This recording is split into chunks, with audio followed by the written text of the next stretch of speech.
ต้องยากนิดหน่อยเป็นเรื่องธรรมดาเป็นเรื่องปกตินะของยากนี่เป็นเรื่องธรรมชาติอยู่แล้วไม่ต้องไปมีปัญหากับของยากๆให้หัดทำก็แล้วกันนี่สติปัฏฐานที่หนึ่งก็คือกายานุปัสสนาดูกายว่าเป็นกายให้เห็นกายตามที่มันเป็นเพราะกายมันก็เป็นกายอยู่แล้วเราไม่เห็นว่ามันเป็นกายมันก็เป็นกายตอนนี้ก็มาฝึกให้เห็นตรงถูกต้องว่ากายเป็นกายกายมันไม่ใช่ตัวตนอยู่แล้วเราจะเห็นว่ามันเป็นตัวตนมันก็ไม่เป็นตัวตนอยู่แล้วกายมันบังคับไม่ได้มันจะเจ็บมันจะป่วยมันก็ไม่บอกเราสักคำมันก็เป็นอย่างนั้นมานานแล้วนะเพียงแต่เรามาเปลี่ยนความเห็นให้มันตรงเท่านั้นเองกระดูกซึ่งมีอยู่หลายร้อยท่อนในร่างกายของเราวันหนึ่งมันก็ต้องแยกย้ายจากกันไปกระจายกันไปมันต้องเป็นอย่างนั้นอยู่แล้วเพียงแต่ตอนนี้เราเข้าใจผิดนึกว่ามันเป็นตัวเราเท่านั้นเองเราก็มาเห็นให้ตรงซะเท่านั้นแหละเส้นผมมันก็ไม่อยู่บนหัวเราตลอดมันก็ต้องเป็นอย่างนั้นตั้งนานแล้วมันเป็นมานานแล้วเส้นผมกับหนังหัวมันก็ไม่รู้จักกัน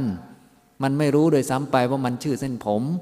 มันก็เป็นอย่างนั้นเราก็มาเห็นว่ามันเป็นอย่างนั้นจริงๆตามที่มันเป็นเท่านั้นเองก็ความเห็นตรงถูกต้องตามที่มันเป็นก็เป็นสัมมาทิฏฐิเป็นปัญญาเป็นหัวหน้าของมรรคนั่นแหละก็คือมันเจริญมรรคแต่ใช้วิธีของสติปัฏฐานมาเป็นเบื้องต้นก่อนพอได้หัวหน้าแล้วเราก็จะรวมมรรคองค์อื่นๆประกอบเข้ามาพอเห็นถูกว่าเส้นผมเป็นทุกข์เราก็จะได้คิด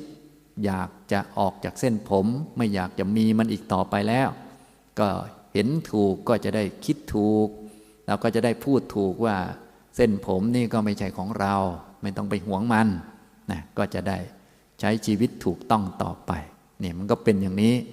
สรุปแล้วก็คือการเจริญมรรคนั่นแหละแต่ว่าในเมื่อยังไม่ครบสมบูรณ์เราก็มาทำก่อนทำจากเบื้องต้นก่อน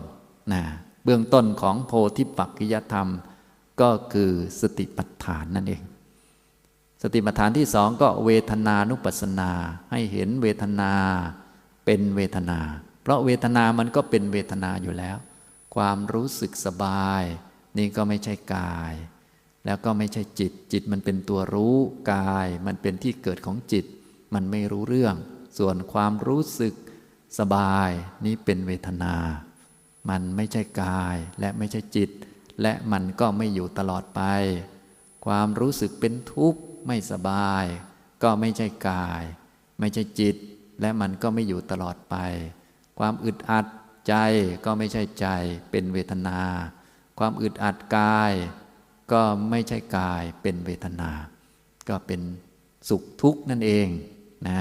ก็ให้เห็นเวทนาเป็นเวทนาเป็นเวทนาที่มันสบายไม่ใช่กายสบายไม่ใช่ใจสบายเป็นเวทนาที่ไม่สบายไม่ใช่กายไม่สบายไม่ใช่ใจไม่สบายนะเวลาปวดศีรษะก็ไม่ใช่ศีรษะที่มันปวดคือเวทนาศีรษะไม่รู้จักปวดเนี่ยให้กำหนดดูให้ชัดเจนนะนั่งแล้วปวดหลังก็ต้องกำหนดดูแยกแยะการกำหนดคือการหัดแยกแยะให้ชัดเจนว่าอะไรเป็นอะไรเราไม่ได้ไปทำให้อะไรมันหมดแต่ทำให้เกิดความรู้ขึ้นเปลี่ยนแค่ความเห็นเฉยๆไม่ใช่ทำให้หายปวดหัวแต่ให้มันหายความเห็นผิดว่าเราเป็นผู้ปวดหัวมันไม่รู้จักปวดมันเป็นเวทนาแยกแยะอย่างนี้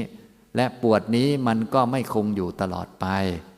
นะอาจจะอยู่1 ชั่วโมงมันก็ไม่ถึงชั่วโมงที่2อยู่2 ชั่วโมงก็ไม่ถึงชั่วโมงที่3นะอย่างนี้มันเป็นของไม่เที่ยงไม่คงอยู่ตลอดเนี่ยให้เราสังเกตอย่างนี้เรียกว่าเวทนานุปัสสนาเห็นเวทนาในเวทนาทั้งหลายอย่าไปเห็นเวทนาอยู่ในกายอย่าไปเห็นเวทนาอยู่ในจิตให้แยกกันออกมากระจายออกมาเป็นส่วนๆคือแยกส่วนประกอบออกมากระจายออกมาเหมือนแต่เดิมรถคันเดียวกันมันมีหลายส่วนประกอบเราเห็นรถเป็นรถมันผสมรวมกันเราก็แยกส่วนประกอบออกมาทุกชิ้นส่วนแล้วก็มาดูทีละชิ้นส่วนทีละชิ้นส่วนไปเนี่ยเราจะแยกออกมาแยกไปเรื่อยๆจนกระจายออกมาให้ครบขันธ์ 5 แต่ตอนนี้เราแยกตามแบบสติปัฏฐานจะได้ง่ายๆก่อนเพราะถ้าแยกแบบขันธ์ห้ามันละเอียดไปเดี๋ยวจะบอกวิธีอีกต่อหนึ่งพระพุทธเจ้าของเราก็เลยสอนเรียงตามลำดับจากง่ายไปหายากสำหรับคนที่มีปัญญาพอปานกลางส่วนคนเก่งๆแล้วก็ไม่ต้องห่วงเขาหรอกเขาเอาอันไหนมาทำก่อนก็ได้ส่วนถ้าคนปัญญาน้อยๆเราก็ทำไปตามลำดับมันง่ายดีจากง่ายๆไปหายากกายนี้มันหยาบกว่าเขาแล้วเราก็ดูก่อนเลยง่ายดีสะดวกดีเพราะกายนี้มันไม่รู้สึกไม่คิดไม่นึกตรงไหนที่รู้สึกรู้นึกรู้คิดได้ก็ไม่ใช่กายเราก็นึกไว้อย่างนี้ก่อนเสมออย่างนี้ทำนองนี้นะครับต่อไปด้านเวทนาก็ยากขึ้นมาหน่อยนึงแต่ก็ยากไม่สู้ด้านจิตเพราะด้านจิตมันมีรายละเอียดเยอะเราก็ดูเจ้าเวทนาซะก่อนส่วนใดที่เป็นเรื่องของความรู้สึกไม่ว่าจะเป็นรู้สึกสุขรู้สึกทุกข์รู้สึกอึดอัดรู้สึกรำคาญรู้สึกไม่สบายรู้สึกสบายอะไรที่เป็นความรู้สึกล้วนเป็นเวทนารู้สึกหิวนี่ก็ไม่ใช่ท้องเป็นเวทนาไม่ใช่จิตกระหายก็เป็นเวทนาไม่ใช่กายไม่ใช่จิตเป็นของไม่เที่ยงเมื่อยล้าเจ็บปวดพวกนี้ก็เป็นเวทนาไม่ใช่กายและก็ไม่ใช่จิตอันนี้ให้เราหัดแยกออกมาบ่อยๆนะฉะนั้นสำหรับท่านที่ฝึกปฏิบัติใหม่ๆเราอาจจะสร้างสถานการณ์ขึ้นมาหน่อยก็ได้เพื่อจะได้กำหนดดูให้มันชัดๆอย่างเช่นเราเดินเราก็ตั้งสติเดินนานๆตั้งใจเดินให้มีสติกายเดินจิตรับรู้ไปนะเดินไปเรื่อยๆพอมีสตินานๆสักนิดนึงจริงๆเวทนามันก็มีอยู่ตลอดแต่ว่าถ้ามันละเอียดบางทีเราก็ไม่ทราบเนื่องจากสติเรายังน้อยอยู่ฉะนั้นอันใดที่ละเอียดไม่ปรากฏชัดเราก็อย่าเพิ่งไปสังเกตมันอย่าเพิ่งไปพิจารณามันเอาอันง่ายๆก่อนอันที่ง่ายกว่าเขาก็คือกายมันจัดจะอยู่แล้วเอากายมาพิจารณาก่อนพอพิจารณากายว่ากายมันเดินและมันไม่ได้เดินอยู่ตลอดไปมันประกอบไปด้วยธาตุสี่ดินน้ำไฟลมเนี่ยนะประกอบไปด้วยผมขนเล็บฟันหนังเราก็พิจารณาไปอย่างนี้ก่อนพอพิจารณาไปสักพักหนึ่งสักชั่วโมงหนึ่งสติดีแล้วก็เวทนาปรากฏออกมาอาจจะปรากฏเพราะว่าเป็นเวทนาแรงๆหรือปรากฏเพราะว่าสติปัญญาเราดีก็ตามแต่ก็ค่อยมาพิจารณาอันที่ปรากฏชัดถ้าไม่ปรากฏชัดก็พิจารณากายไปก่อนอย่างนี้ทำนองนี้นะครับพอเวทนาปรากฏชัดอย่างเช่นว่าเราเดินนานๆแล้วเมื่อยอย่างนี้เมื่อยขาอย่างนี้ก็ให้เราหัดกำหนดให้หัดกำหนดนะอย่าไปหยุดเดินให้หัดกำหนดหัดแยกแยะดูเมื่อยไม่ใช่ขาเพราะขาเนี่ยมันเป็นรูปมันไม่รู้จักเมื่อยไม่รู้สึกใดๆจิตก็ไม่รู้จักเมื่อยเพราะจิตมันเป็นตัวรู้ฉะนั้นตัวที่มาก่อนเขาจะมากายกับจิตมาก่อนนะต่อมาเวทนามันจะมาทีหลังจึงให้กำหนดกายก่อนมันจะได้ง่ายเอาจิตมาอยู่กับกายและหัดกำหนดกายแยกแยะกายกับจิตพอมีเวทนาโผล่มาเช่นความเมื่อยเราก็จะกำหนดได้ง่ายว่าความเมื่อยไม่ใช่กายด้วยไม่ใช่จิตด้วยเพราะกายมาก่อนแล้วและจิตก็สั่งกายมาส่วนเวทนามาทีหลังแล้วก็ไม่อยู่ตลอดอย่างนี้แยกแยะดูนะครับเมื่อยหิวกระหายพวกนี้เป็นเวทนาปวดอุจจาระปวดปัสสาวะพวกนี้ก็เป็นเวทนาไม่ใช่กายอึดอัดรำคาญก็เป็นเวทนาไม่ใช่กายนะให้หัดแยกแยะถ้าหัดแยกแยะจากการปฏิบัติในห้องได้แล้วต่อไปในชีวิตธรรมดาเราก็แยกแยะได้หัดฝึกบ่อยๆรู้สึกสบายเนี่ยตอนนี้ทุกท่านนั่งอยู่ก็รู้สึกสบายกายมันไม่รู้สึกสบายจิตก็ไม่รู้สึกสบายอะไรรู้สึกสบายครับเวทนาเนี่ยก็หัดดูถ้าอึดอัดเห็นหน้าเจ้านายแล้วอึดอัดนะอย่างนี้ก็อึดอัดก็ไม่ใช่กายไม่ใช่จิตอึดอัดก็คือเวทนานี่อย่างนี้ทำนองนี้ให้หัดบ่อยๆนะครับฉะนั้นทุกๆสภาวะที่เกิดขึ้น ให้เราหัดแยกแยะว่ามันคืออะไรเป็นกายหรือเวทนาต่อมาก็คือจิตตานุปัสสนาตอนแรกๆจิตมันละเอียดเราก็พิจารณาแบบเหมาก่อนด้านจิตนี่ก็รวมหมดเลยทั้งสัญญาสังขารแล้วก็วิญญาณผสมกัน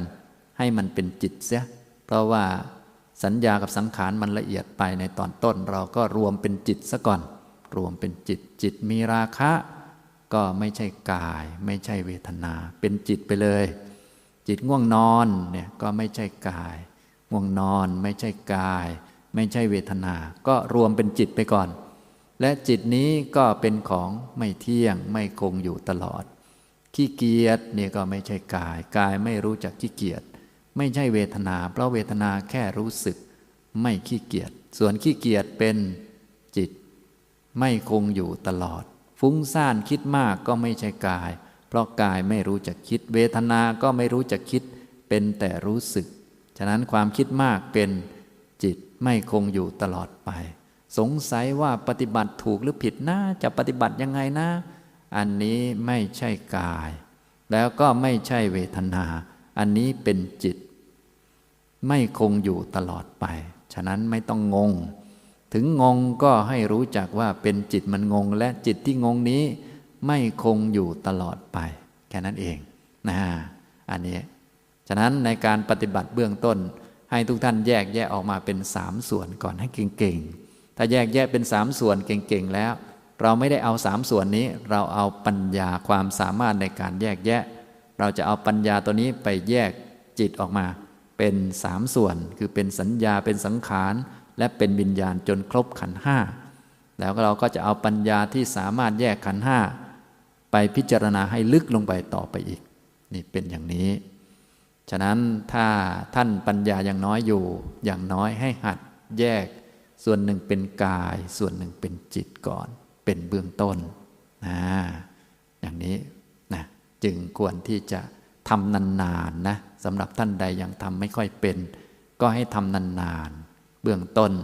เอาจิตมาไว้กับกายเช่นเวลาเราเดินจงกรมก็เดินนานๆกลับไปกลับมาเอาจิตมาไว้กับกายถ้ามันไม่มาเราก็กำหนดเป็นจุดไปก่อนเช่นกำหนดที่เท้าตึกไปนานๆตั้งใจทำมันยังไม่มาก็ไม่เป็นไรไม่ต้องว่ามัน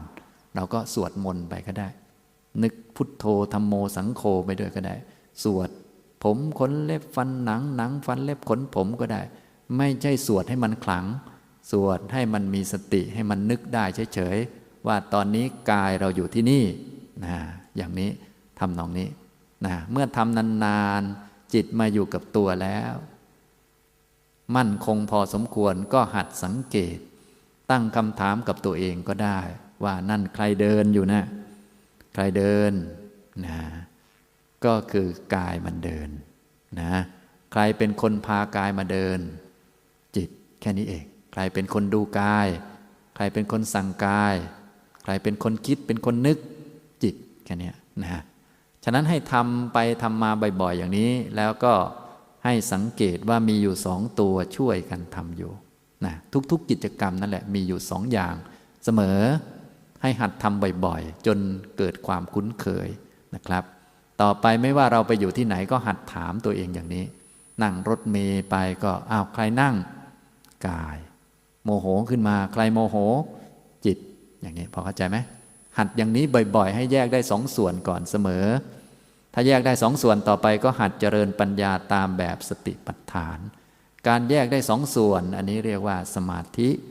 ก็คือความสามารถหรือศักยภาพในการเจริญปัญญาฉะนั้นการจะเจริญปัญญาได้จะต้องอาศัยสมาธิที่ถูกต้องคือความสามารถในการแยกออกมาเป็น2ส่วนไม่ให้มันรวมกันเรียกว่าสมาธิที่ถูกต้องฉะนั้นทุกท่านต้องทำสมาธิที่ถูกต้องก็คือความสามารถในการแยกออกมาให้เห็นเป็น2ส่วนเสมอหัดบ่อยๆนะอย่าไปทำสมาธิแบบเอาความสุขหรือทำสมาธิแบบรู้โน่นรู้นี่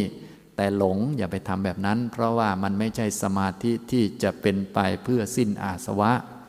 สมาธิที่เป็นไปเพื่อสิ้นอาสวะพื้นฐานจะต้องแยกได้2ส่วน พอแยกได้สองส่วนแล้วเราจะเจริญปัญญาต่อไปอย่างนี้ปัญญานั้นต้องอาศัยสมาธิและต้องเป็นสมาธิที่ถูกต้องสมาธิที่ถูกต้องก็คือความสามารถในการแยกสองส่วนออกมาพอเข้าใจไหมครับทุกอันเลยทุกเรื่องถ้าคิดมากคิดมากก็ยังมีสมาธิได้ไม่จำเป็นจะต้องไม่คิดถ้าบางคนทำสมาธิให้มันนิ่งจะต้องไม่คิด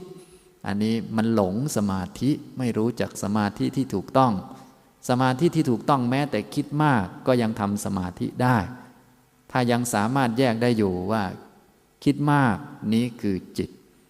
ไม่ใช่กายเดินไปเดินมาแต่จิตคิดมากอันนี้ถือว่ามีสมาธิอยู่พอใช้ได้อย่างนี้ฉะนั้นสมาธินี้ไม่ใช่ไม่คิดคิดก็ได้ไม่คิดก็ได้ขอให้แยกได้สองส่วนอย่างนี้เข้าใจไหมทุกท่านจึงต้องรู้จักฉะนั้นคิดมากก็ไม่เป็นไรให้รู้จักว่าคิดมากนั้นเป็นจิตไม่ใช่กายพอเข้าใจไหมที่ไม่มีสมาธิอะไรเลยคือมั่วเลยนั่นแหละที่วนอยู่หลงอยู่ฉะนั้นทุกท่านอย่าหลงอย่าหลงนะครับให้มีสติให้มีสมาธิสามารถแยกได้เมื่อแยกได้แล้วก็หัดเจริญปัญญาตามแบบสติปัฏฐานสี่เริ่มต้นจากหมวดที่หนึ่งกายานุปัสสนาพิจารณากายว่าเป็นสักแต่ว่ากายให้เห็นความจริงของกายความจริงของกายคือกายนี้ไม่ใช่กายเดียวๆมันเป็นส่วนผสมของธาตุสี่ดินน้ำไฟลมมารวมกันจึงเรียกว่ากายวาระหนึ่งวันหนึ่งส่วนผสมจะแยกกันฉะนั้นกายเนี่ยจะไม่ได้คงอยู่ตลอดอย่างนี้ทำนองนี้นะครับนี่คือส่วนของกายส่วนของกายนี่ง่ายแล้วเพราะมันเป็นแท่งๆก้อนๆอยู่แล้วจับดูเมื่อไหร่ก็รู้เมื่อนั้นอันนี้คือกายนี่คือส่วนผสมของธาตุสี่ดินน้ำไฟลม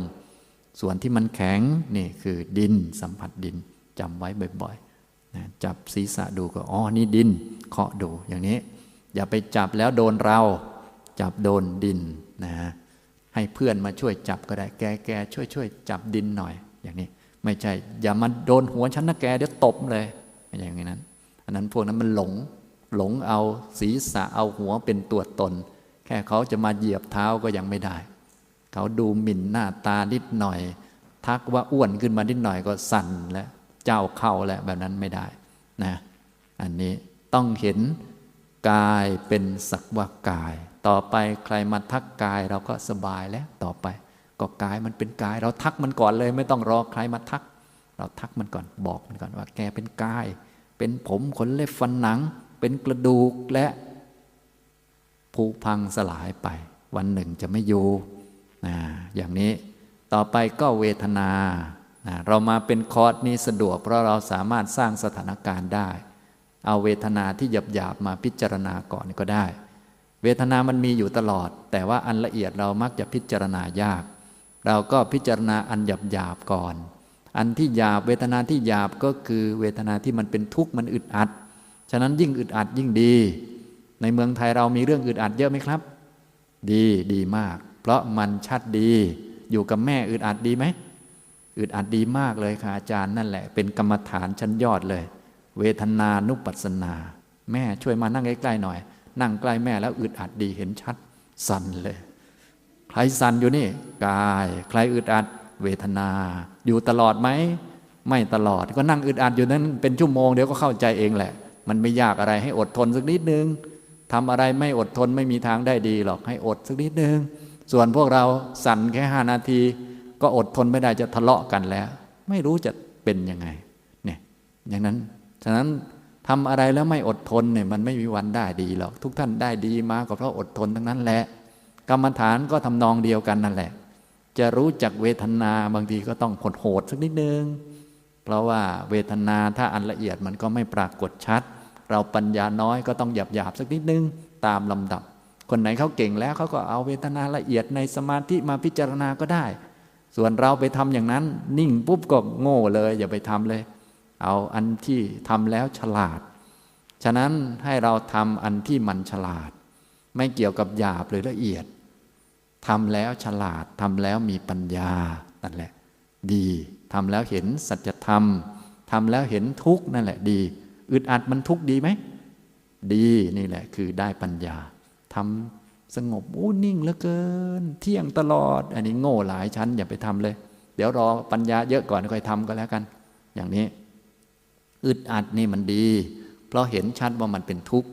แถมได้ปัญญาด้วยใส่ปัญญาเข้าไปว่าอึดอัดนี้เป็นเวทนาอยู่ตลอดไปไหมไม่ตลอดอึดอัดนี้เกิดที่ไหนเกิดที่ใจเกิดที่จิตไม่ได้อยู่ที่หน้าแม่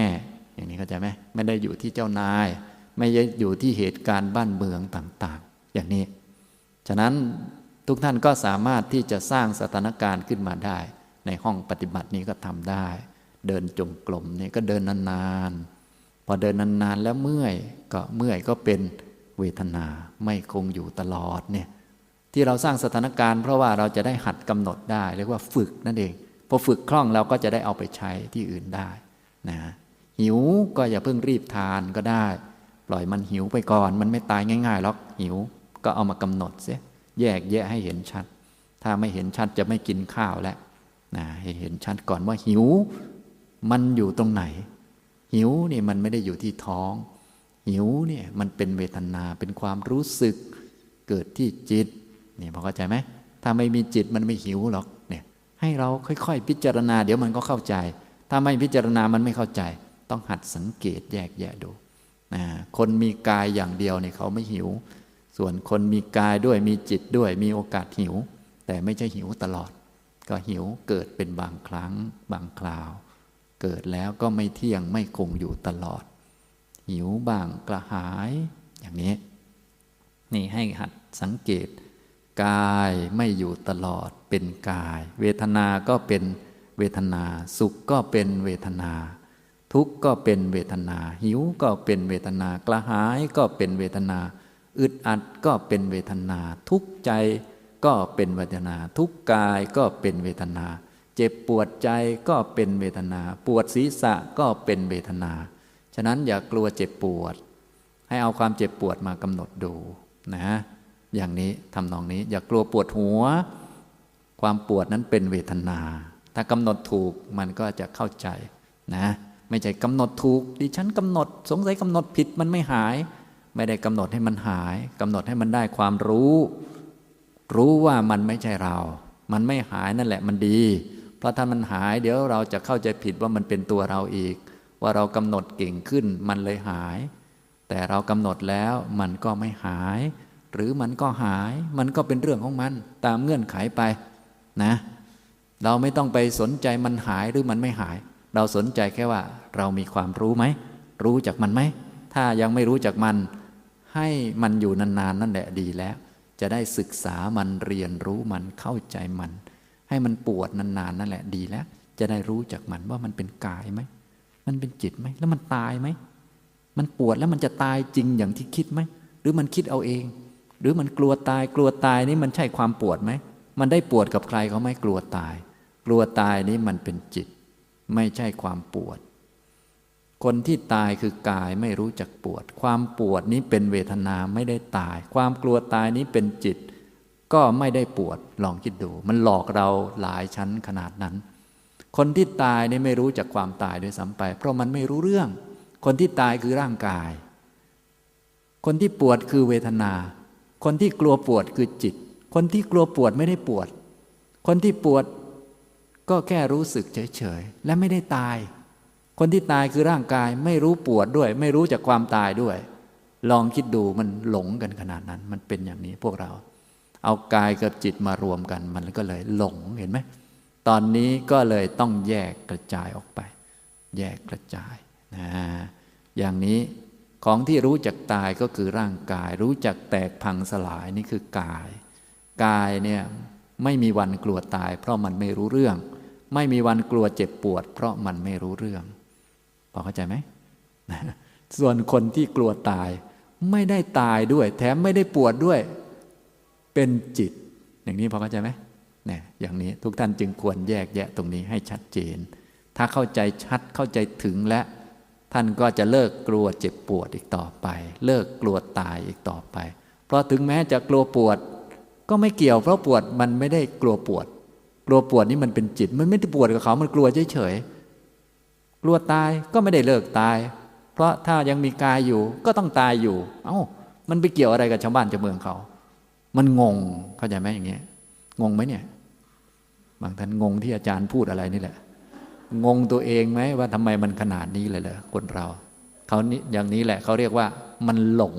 อย่างนี้นะสรุปแล้วก็คือเมื่อเอากายกับจิตมาผสมกันเมื่อไหร่มันก็เป็นตัวตนขึ้นมาท่านจึงให้หัดแยกแยะกายกับเวทนามาผสมกันเมื่อไหร่เดี๋ยวสักหน่อยมันก็จะยึดว่าเป็นเราเอาเวทนากับขามารวมกันเมื่อไหร่ก็เป็นปวดขาสักหน่อยก็เป็นเราปวดฉะนั้นจะต้องให้มันแยกกันว่าขาไม่ได้ปวดปวดไม่ใช่ขาต้องให้มันแยกกันให้ออกอย่างนี้เข้าใจไหมอย่างนี้เรียกว่าการแยกแยะกระจายออกนะแต่สังขารยังไงมันก็มาด้วยกันขันธ์ห้ามันมาด้วยกันแต่ปัญญาของเราให้แยกออกกระจายออกนะแต่ละขันธ์แต่ละขันธ์ก็ล้วนไม่เที่ยงตอนนี้ให้เราปฏิบัติ3ตัวก่อนเป็นพื้นฐาน3ตัวนี้เป็นแค่พื้นฐานนะตัวที่สำคัญที่สุดที่ต้องปฏิบัติเป็นหลักก็คือธรรมานุปัสสนาพิจารณาแยกขันธ์ห้าแต่ตอนนี้เป็นเบื้องต้นพื้นฐานให้ทุกท่านหัดแยกแยะส่วนหนึ่งคือกายเป็นกายไม่อยู่ตลอด2ก็เวทนาไม่ใช่กายไม่ใช่จิตไม่อยู่ตลอด3ก็คือจิตไม่ใช่กายไม่ใช่เวทนาและไม่อยู่ตลอดเช่นเดียวกันอย่างนี้นะครับเอาละในเช้าวันนี้ได้พูดถึงวิธีการเจริญปัญญาซึ่งเป็น